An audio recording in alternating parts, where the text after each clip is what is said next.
It's my great pleasure to welcome and to introduce today's speakers.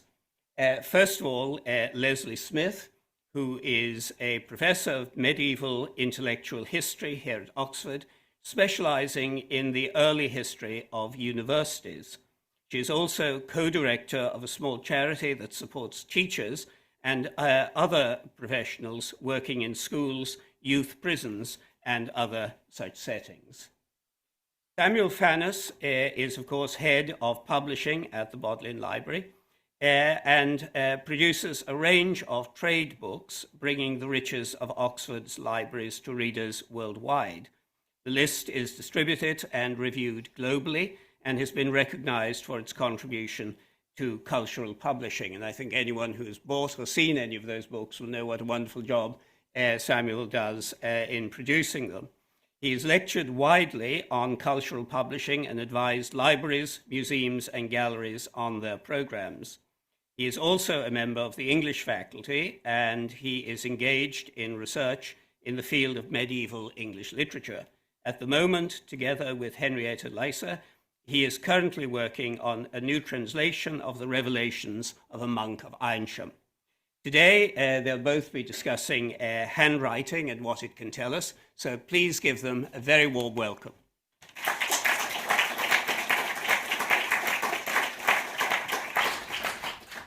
Thank you very much, Richard, for those generous introductions. As Richard said, we've had the very great pleasure of publishing this book, which Professor Lesley Smith has written, which is the subject of our discussion today. I say we.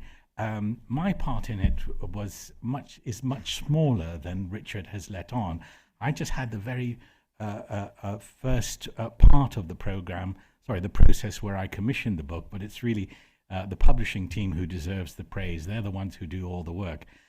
I just get the glory, which is not quite fair. But anyway, we're here to talk about handwritten. So thank you, Lesley, for agreeing to be in conversation with me today. I suppose we're accustomed to reading editions of works, literary works or historical works in edited editions, but this book invites us to look at the manuscripts. And maybe we think of manuscripts as something that editors of those published histories or literary texts use. But as I say, this book invites us to go back, not to look at editions, but to look at the manuscripts themselves. So, Lesley, I wonder if we could start right from first principles. For those of us who maybe don't have experience of looking at manuscripts, what do we need to know before we get started? How do you approach, when you go to a library and you call something up, how do you approach manuscripts? Oh, well, the great fun of manuscripts, especially in the Bodleian, is you never know what's going to come up. So it's really a bit like Christmas when you get a parcel. So they come up in very anonymous grey boxes called phase boxes, I think because they were meant to be phased out at one point for something better. And they can come up in all sort of shapes and sizes. And here, for instance, here's a grey phase box, but inside it is a document from Henry VII. It's full of, it was an indenture for something he was giving the university, and it dates from 1504. And there you can see Henry's, the document was inside that rather wonderful royal booklet, and the huge seal, the royal seal attached to it as well. So, but from the outside of the grey box, you'd never know what that is. And some are even more sort of dull, because here is a set of documents that have been fascicled. So they've just been put inside these little grey guard books, stuck or carefully attached to the pages of grey guard books. And so they look dull, but in fact these are Disraeli's papers, so when you start opening, they're very exciting indeed. And there are some even that are rather duller, because these are just manila folders. But again, these are part of the papers of Raymond Chandler. So once you've opened the box and opened the dull manila folder, then there are incredible riches inside from Raymond Chandler. When you look at manuscripts? Are you wearing white gloves? Oh, no. I know, film companies and TV love to show people wearing white gloves. But in fact, it's a very bad thing to do, because what you want is to be able to feel. And there's nothing better than your fingertips for very carefully feeling what it is that you've got hold of. The gloves stop your fingers feeling as well. And so you want to be able to turn very carefully, but you want to know what it is that you're turning. For things, particularly parchment, which is prepared animal skin, then having a little bit of the oil from your fingers on the corner is perfectly all right. And that's often why particularly medieval materials have wide margins, so that there's space for you to be able to turn and not damage the materials. Some handwriting is more difficult than others. How do you cope with that? Does it take time for your eye to sort of get into a hand? It does indeed. Medieval things I can deal with, but when I get to more modern things, I often have to think hard about it. So what you try and do is you work out what's called the ductus, the pathway that the pen follows for each letter. And you make yourself an alphabet with the ductus, and that slowly means you can get your eye in and see where things are. It's one of the most difficult hands I had was 19th century German writing. It's just so difficult. And in the book, we've got Prince Albert and Mendelssohn. And Prince Albert could write both. He could write English in a perfectly legible English ductus that I could read. But then when he's writing in his in native German, my goodness, that took a lot of getting through. I couldn't do it at all. It was just sort of pulled as though it was a spring pulled apart, and that was very hard to do. Wow. When you say you make yourself an alphabet, do you actually make an alphabet? It's often a good thing, really? Yes, because you think, what can that be? And then you figure it out finally, oh, that's an S. But it's good to have written it down so you can, well, partly because your hand can also practice doing it, and that, I think, also gets it into your brain when your hand has made the letter. So you're copying the brushstroke you're copying the letter form as you see it, and making a kind of copy of the alphabet that the author uses. Yes, I think that's a good way, because the hand and the brain together, the hand, brain and eye together is a strong triad, I think. But feeling the way your hand makes the letter, that somehow puts it in there, and so you can start to learn how to read it. Very interesting. Okay, good. Let's talk about the book itself. What is the idea behind this volume, aside from showing some handwriting, lovely handwriting? Well, I'm a medievalist, and so that means that almost nothing that I read, and I read almost entirely manuscript, not published material, but almost nothing has been written by the person who actually composed the material.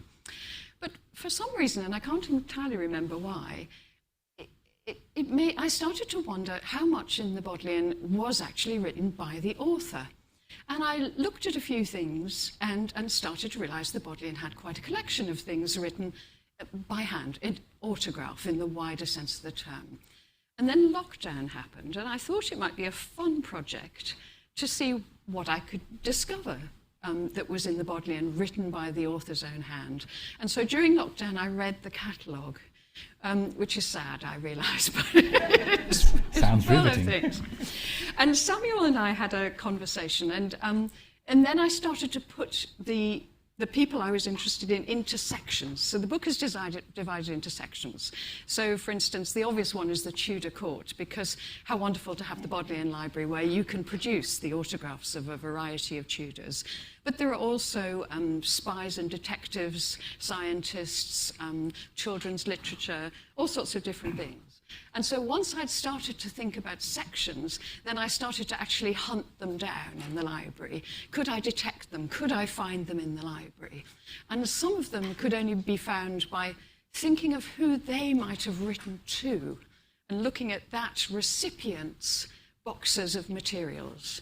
And in fact, that's how I found Agatha Christie. It was very difficult to track down, but she had written to an Oxford author, and his books and boxes were in the library, and sure enough, in his boxes I found a letter from Agatha Christie, and that was a very good one to be able to put in there. So it became a fun detective game, and just immensely enjoyable, because the library has an extraordinary collection of materials. So there is a sort of salon de réfugiés of people who could have been in but weren't. The library has the signature of every American president. We decided early on, I think, that we weren't going to have very many things that weren't in English, so that people could follow along themselves. But there's masses of material. Monsieur Guillotine, I saw the other day, he didn't make it in. Various kinds of Napoleon, but all sorts of materials that unfortunately made their way off the table rather than into the book. I want to ask you in a moment about the selection process, but I want to just go back to the purpose of the book. So you found things that you'd like to include, and then was the aim to try to say something about the handwriting, or to say something about the person, or to say something about the individual item itself? Good. That's How a did good you question. negotiate? Yes, it's very good. I think it evolved as I went along. And I began to realize that the thing I was most interested in was the individual document. I was interested in the person, obviously. That's how I got there often. But each individual document is a little detective puzzle. So you would think, for instance, there's a little tiny letter from Arthur Conan Doyle. And he's written to somebody, and he's asking him to meet him somewhere and have dinner together, and then they're going to go on to the theatre. And why are they doing that? So I could track down the place that Conan Doyle is writing from. I could track down the date. I could discover that actually Conan Doyle's play, his theatrical version of one of his Sherlock Holmes stories, had just opened in the West End. And so he's inviting the man who was his publisher to come and have dinner with him in a hotel in town. And then they're going to walk around the corner. I could track this on a 19th century map of London, because Bodleian Map Room is also fantastic. And I could spot that actually what they're going to do is they're going to go and then watch the play together afterwards. So it became the sort of finding out about what each of the individual documents tells me that became the fun part of it, I think. So actually, you were trying to tell a story. Yes. About the document, about the circumstances in which Yes. it was composed. Yes. The dramatis personae, the people involved. Yes. And how it unfolded. That's right. And in fact, perhaps I could show the next picture, which is where I went to at some point, was the Bodleian has some collections of autograph hunters, as it were, who collected various things. This is late 19th, early 20th century, belonging a collection, as you can see, this is just volume 2, there are several, of a man called Percy Noble, and that's his coat of arms on the outside. And quite a lot of these autograph hunters, they do the same thing in a smaller way. So you get sometimes very odd juxtapositions. So here at the top we've got Louis Pasteur, famous scientist, but underneath that Phineas T. Barnum of Barnum and Bailey Circus. And the autograph, Percy Noble himself has written something about each of them that he's found out, and then he's got the materials, and often a photograph, if he can find one, that he's gathered, that he's put together. And so they're, in a way, trying to tell a little story of what they've got. It's easier, I suppose, to tell a story when you can draw on the resources of the map room, when it's you're talking about a document that is a 19th century document. There's more information available, so you can sort of reconstruct the circumstances. What about your first chapters on the Tudor court? Mm-hmm. Was that as well documented? Oh, it's very well. The Tudors are the Tudors, you know, so it's very well documented. After all, they're a very educated dynasty, really. And so the Tudors were an obvious. I had to have the Tudors, because who wouldn't, you know, really, when you could, who wouldn't? And again, because the library has extraordinary material, I can start with Henry VII, and I can go through Henry VIII, his children, Thomas Cromwell, Thomas Cranmer. It's a remarkable thing to be able to do. Sure. Well, with such an incredible wealth of material, that sounds boastful, but it's not meant to be, with such an amazing range, how do you get a foothold into this massive collection. Where do you start? You want to do this book. The library has 25 million items. What's your next step? As I say, I really did, how sad can you get? I read the new summary catalogue, which was absolutely fascinating, so the modern, I know the old summary catalogue, which is the medieval material, pretty well, but I didn't know the new summary catalogue very well, and it was absolutely fascinating, and had some little clues into things like maybe happening. There was one document that claimed it was a report of an argument of the St Hilda's JCR from around about 1930. And I really wanted to. There are byways you can't go down, but one day I'm going to read about that argument in the St Hilda's JCR and find out what happened. But there are also the library has. Whoops, sorry.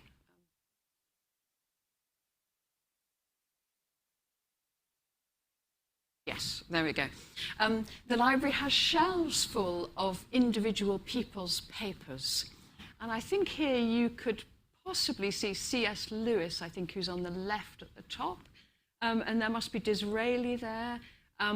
There are, I think Dorothy Hodgkin is somewhere at the top as well, and these are the typewritten shelf lists, the lists of what's in each box. But there are sort of masses of things, because here is one of the books that is the Disraeli collection, the Hughenden collection. And that first section there, just at the top, is the boxes that contain his personal, family, and domestic papers. So there are 27 boxes, I think, in all, and they make up around about 5,000 items. So you've got to have decided what part of Disraeli's life am I going to be interested in, and you've got to home in on that. Otherwise, you could be found sort of dead in the library, I think, slumped over a fascicle box somehow. So how do you make that selection? Do you read a biography of Disraeli? Do you look at a Wikipedia entry of Disraeli? I mean, it's Oxford National Dictionary of Biography. Almost the same thing. No, I didn't say that. But also, I mean, a lot of the people were people I already knew something about and I was interested in. So there's Arthur Ransome, one of my favourite children's authors, and I knew quite a lot about Arthur Ransome. And so I started to look about, what can I find out from Arthur Ransome that I think would be something interesting as a story to tell. Yeah. And that's how I went about it, I think. But some people, I knew a little bit about them, but my goodness, I learned a lot more. And that was wonderful. By looking at the collections. By looking at the collections. Yeah. Yes, absolutely. Mm. Wonderful. Mm. Well, let's talk about the collections, the individual manuscripts. You open a box, there's a manuscript. What are we actually looking at when we're confronted with a manuscript? What is that document? I think the great thing about it, the thing that's so attractive, is that you get a window into somebody's thought. You're getting as close as you can be, and actually with DNA nowadays, maybe you really are getting as close as you can be to another person, because you can see their thought on the page. And it's all very well when it's printed in a book, but it is different, I think, when you see the actual handwriting. And what I'd like to show here is something that the library has very, very recently acquired. And it's one of only 4 copies of J.S. Bach autographs in the UK. And it's, as you can see, it's a Bach cantata for Ascension Day in 1725. And you can get a sense, I think, from looking at it, of the speed with which Bach is doing this, and the busyness that he's sort of got to put into it. Bach is producing a cantata a week for his church in Leipzig. And so, we might think of him, I see Martin Holmes, who can probably tell us much better than I can, but we might think of him as just having conducted his choir on Sunday. On Monday, he has to have produced something. He's got to be thinking of what he's going to produce for the next week. So he's choosing his text, he's starting writing it. Let's say he's written it by Tuesday afternoon. It then has to go off to his copyist, who's going to make fair copies for the forces of his choir there. They've got to have a day or two to practice it, and then by the end of the week, they've got to be able to perform it. And so you can see that the blots, you can see that he doesn't fill in anything he doesn't need to do, because his copyist will understand by now what it is he's doing. And you can get just a sense of the speed that his mind is addressing the page, as it were. And I think that does take you very close to J.S. Bach. So I think, are you saying that, in a way, a manuscript brings us as close as possible, perhaps, to the individual who is no longer alive or may have lived centuries ago, well, in some way? I think it does take you close to it. There's of course a big debate about what you can tell about somebody's character from their handwriting. Sure. And this is whole science, and isn't it? it's well, science in kind of inverted commas, whatever. Sure. And Field of study. whether it's true or not, but we feel somehow that we can tell something about the character of the person. The Agatha Christie I mentioned talks about her having had 9 teeth extracted in one go. And she says that the dentist wanted to do it in more than one campaign, but she wants it all done. She wants it all out of the way in one go. And she says, I forcibly resisted. And her handwriting is the handwriting of a woman you can imagine forcibly resisting doing that sort of thing. So I think you can, in some ways, do that. Really interesting. When you were, so we've talked about a little bit about individual manuscripts. Were you able to make connections across manuscripts that maybe might not have been apparent from looking at printed text in that way? I think you can, but I was sort of hoping, because Martin's sitting there with his visualizer, that I might show you 1 or 2 actual other people's manuscripts. Yes, yes. And we can see perhaps what you can judge from a manuscript itself. Absolutely. Martin's brought his harp to the party, and so I think we're going to ask him to play here.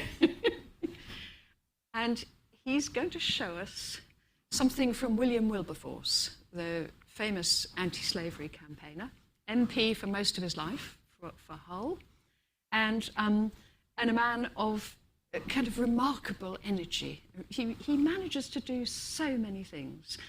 This is one of the guard books of the documents from William Wilberforce. And what Martin is going to get us to, I hope,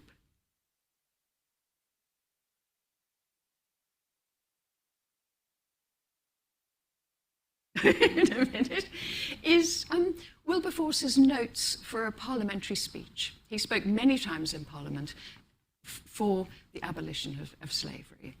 And in those days, end of the 18th century, unlike today, it was frowned upon to speak from a formal written speech. You could have notes, but then you had to speak only from those notes, so that you're speaking very vividly and immediately to the people in the House of Commons. And here we are with one of the pages of notes for his speech. You can see that he's numbered. In some of these, he's also re-numbered what he's doing. So he's thought it through, and he's thought about what he's doing again. And you can also see that this page has been folded up, in fact, into 4, into a long and thin piece of paper like that. And that was so that he could put it in his top pocket. And he could just have his notes in his jacket pocket, so that when he stands up to speak, he can take out his pocket, unfold his notes, and he can simply speak from his notes in Parliament. So again, the sense of the speed of it, the sense of the speed of his thought, and how many things he's having to get through and having to do. What's interesting, forgive me to interrupt, what's interesting about that is that you can, the form of the paper and its use dictates the way he was writing on it. Yes, absolutely. And that you couldn't see in a printed. No, you couldn't possibly see that, no. And it would also, I suppose you could do what's called a diplomatic edition, where there are little notes in the footnotes to say this was note number 2, but it's now number 3 or whatever. But the immediacy of being able to see him do this on a piece of paper, I think, it really speaks, a person speaks to a person by doing that. And it sort of animates the occasion. Yes. Yes, you can get a sense exactly of him being in Parliament, of having written his speech as notepaper and being called by the speaker and standing up and making his speech in Parliament. Yes, and there are many of these that are in his notes. That's very different than seeing an edition of the notes on a sheet of paper. Absolutely, That's a dramatic example. Yes, and I think there's another. I think Martin's going to show us something else, which was written in Edinburgh in 1599. By a very unusual woman called Esther Inglis. Her family were Huguenot religious exiles from France. They arrive initially in London and then move up to Scotland, where their name originally was probably Anglois, and they anglicise it to Inglis. They have to make a living in this country, and so Esther's mother teaches her how to write. And for the rest of her life, Esther makes an excellent living as a writer. Some things she writes, some things she translates, some things she writes for other people. We have still 59 of the books she wrote that we know of that are still in existence. And as Martin turns the pages here, every single thing that you can see on the page has been produced by Esther herself. She draws the frame, she draws the pictures, she writes the script, and as we move on, you can see that on the frontispiece here, she draws a little portrait of herself. This is a translation of the Proverbs of Solomon, and there she is in the front of her book, showing you everything she can do. The books are often, I don't know if you can turn a couple of extra pages, Murray. She's a mistress of very many different handwritings. So she can do italic, she can do very odd fancy handwritings that look like chains of letters. She can do things that look like Roman chipped in epigraphy. All sorts of different kinds of letters. And it's clear that she has a delight in her prowess and a pride in her prowess.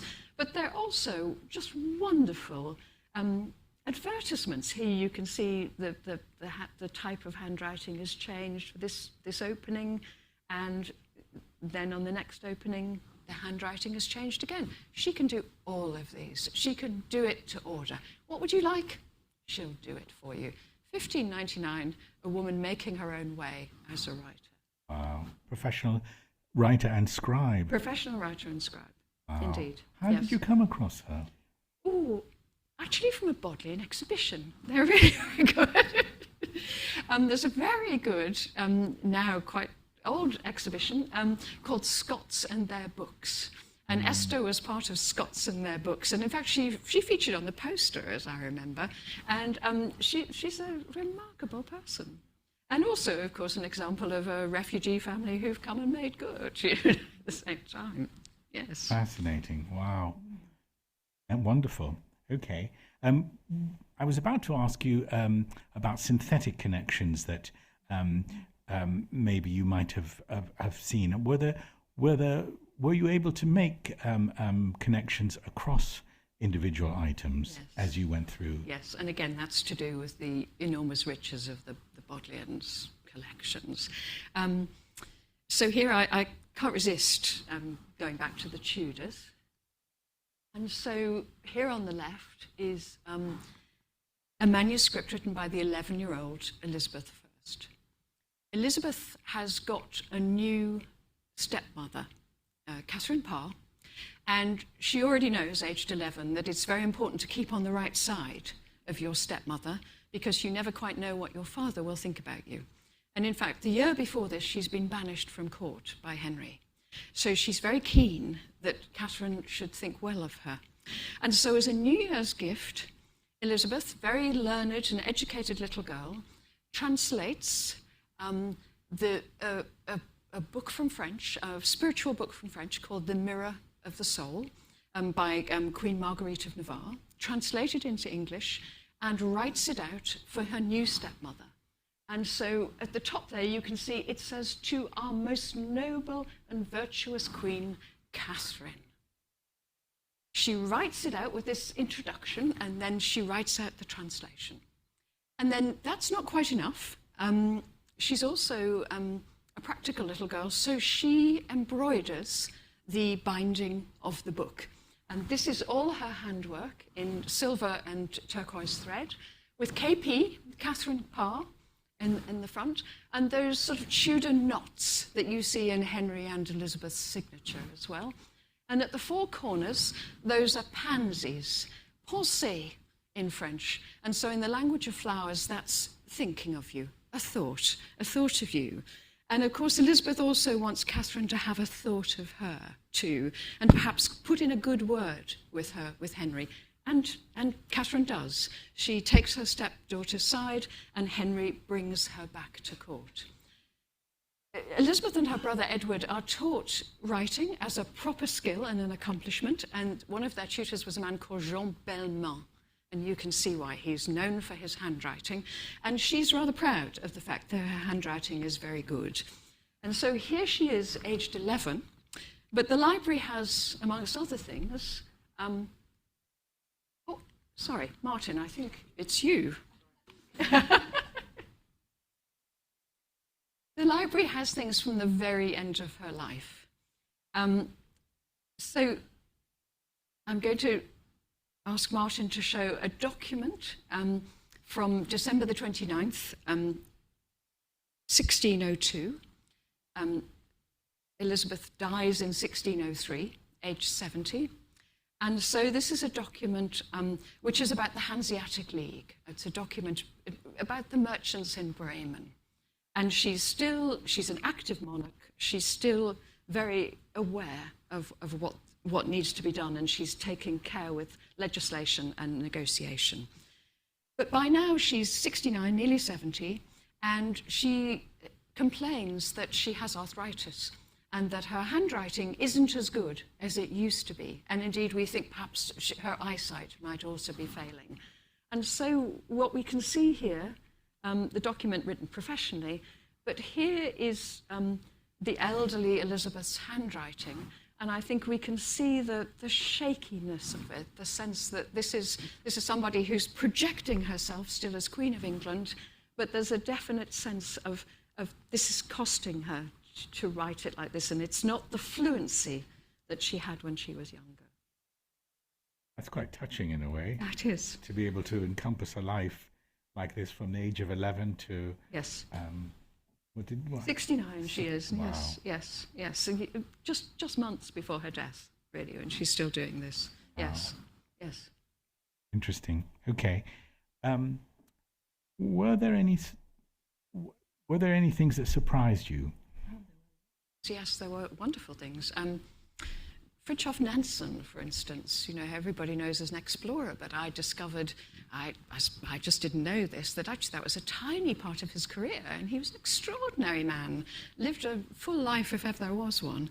But the person I've sort of chosen to bring today is Eleanor Rathbone. Eleanor, from a distinguished and wealthy Quaker family in Liverpool. They were Quakers, so they made their money with nothing to do with slavery. Their money came from timber and other kinds of import and export. So it's as it were, good money. Even as a young girl, she'd become interested in the cause of women. And so she went to Somerville College, Oxford, got a degree in classics, and after that went back to Liverpool. And she went round the docks and looked at the condition of the people who worked in the docks and was horrified by that, wrote a report, which William Beveridge, one of the great founders of the welfare state, said was the most important economic documents that he'd ever read. She continued throughout her life, really, to she was always on the right side of things, I suppose the one might say.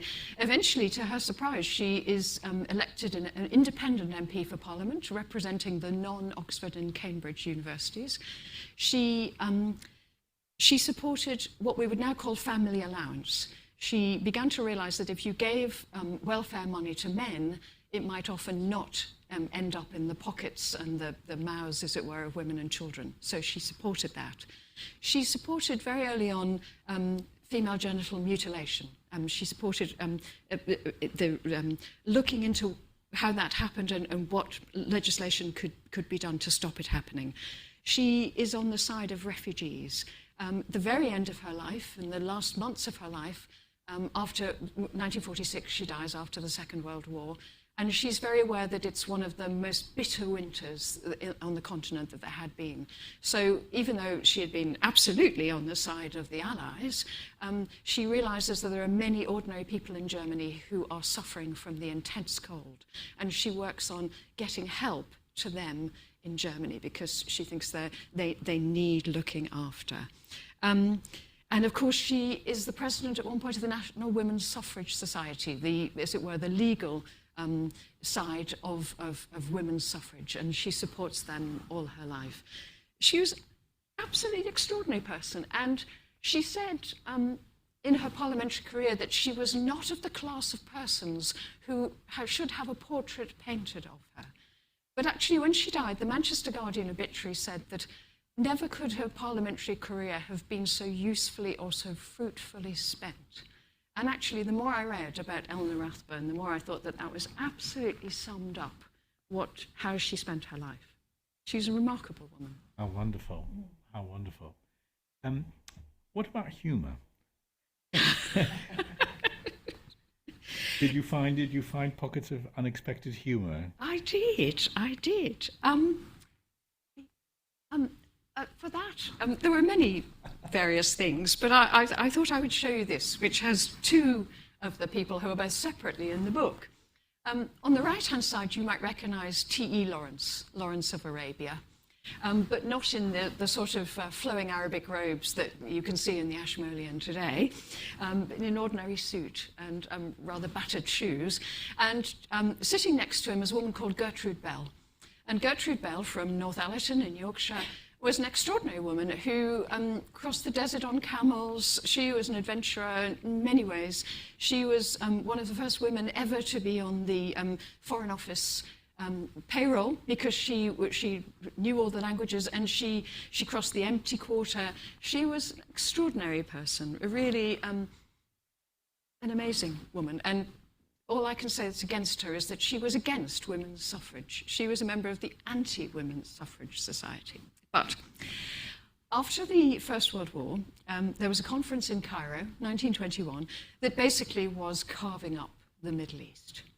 And both Gertrude Bell and T.E. Lawrence were part of this conference. And here they are, in a break from the conference, outside the pyramids, in fact.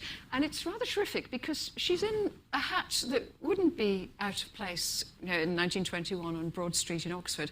And you can also see she's got a fag in her hand. So actually, she's out there for a cigarette break. She's stood there for a cigarette break in the midst of the conference.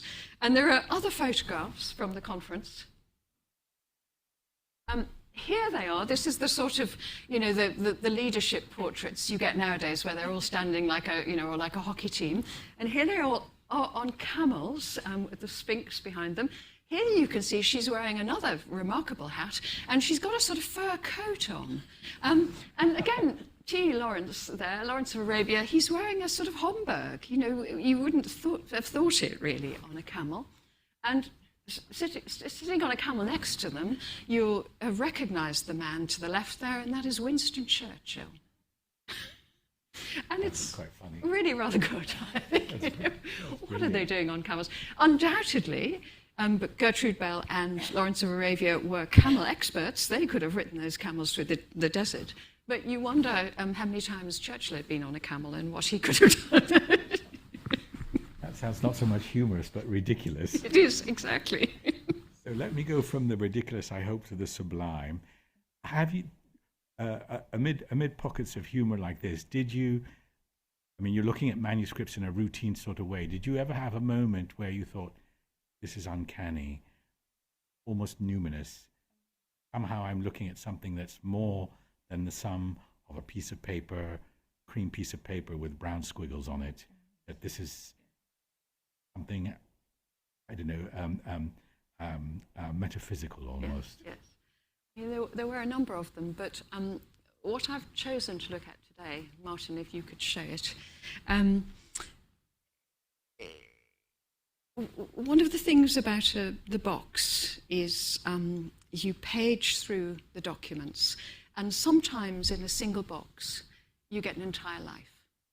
And that's the case for the next thing that we're going to look at, the next person we're going to look at, and that is Ada Byron, Ada Lovelace, as she's often known, now feted as one of the earliest theorists of computing. And the materials that she wrote basically take up only one box in the library. And when you open the box, the first folder has this. And it's a letter. The letter itself is written by her governess, and it's written to Ada's mother, who's away from home. The governess is telling her, as it were, as though she were Ada, is telling her mother what Ada has been up to. But there's Ada, aged probably 3 or 4, we think, having signed this letter to her mother. So it's the first thing we have, the first thing that comes out of the box. And she grows up. She has a governess. She's very well educated. Her mother was very well educated. And her mother particularly likes to have a balanced curriculum. So she writes to her mother what she's been doing. She's been doing French, and she's been doing sums, and she's been out of doors. They obviously believed, that children needed to get around and run around. And by the time she's aged 11, she's writing to her mother herself in a very lovely hand, as you can see. This is before standard envelopes, so you simply folded your thing, and you fold it in the right way, and you write the address on one part, and you seal it. She always addressed her mother as Lady Noel Byron, hyphenated, and I hope you can see just at the top there, my dearest mammy, she says. She's from County Durham, and it's a very northern, it's a very northern way of doing it. My dearest mammy. This puzzle way of writing is actually quite common at the time. Once you get your eye in to how to read the verticals and the horizontals, it's actually pretty clear to read. But here on the first horizontal pages, she's talking to her mother about the sums she's doing. And so she's saying, I am puzzling a sum in the rule of 3. And she goes on to explain, you can see the numbers there, about how she did it and how she got it right. So we go through the box, turning the pages. She grows up, she gets married.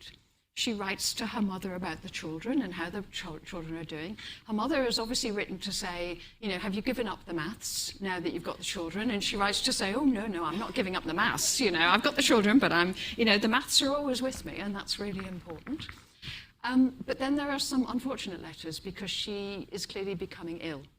And she writes to say, Dr. Laycock says I'm getting better, but actually, I know I'm not getting better. I know it isn't getting any better. And so at the age of 36, the box comes to an end. She dies of cancer at the age of 36. And when I then moved to the next box and opened the next box of the Lovelace papers, what I found were letters of condolence to her mother about Ada's death. And if we turn the pages a little further of that box, we found this sketch of her, September the 6th, Ada on her deathbed. Sketch of her dying. So within the span of one box and a few more pages, a whole life. And that's very moving. Very, very difficult to do. Read your through. She writes with great vivacity, great verve, great excitement, vitality. and reading these things, and turning the pages and reading the next one, her fun about the maths and her talking about the children and what she's doing. And then by the end of the box, Wow.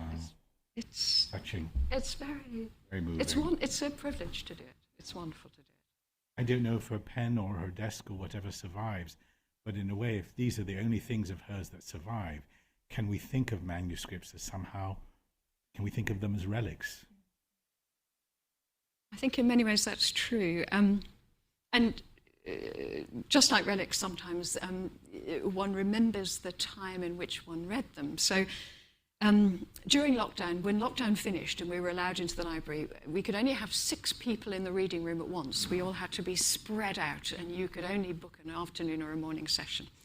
And I vividly remember having booked an afternoon session, and I was up on the 5th floor, in the reading room on the 5th floor. As I say, there were hardly any of us there, and it was the light was failing, and I was turning the pages of Wilfred Owen's papers.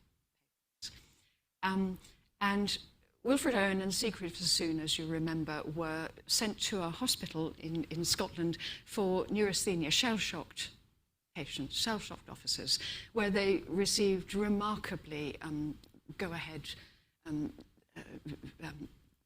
treatment from a man called Rivers. And one of the things that they did was to produce a camp magazine called The Hydro. And Owen writes to other people about Sassoon is famous, but Owen isn't. He's just he wants to be a poet, but he's no one. And he writes to people about how he's finally met Sassoon and how wonderful it was to meet Sassoon, and this was tremendous sort of stuff.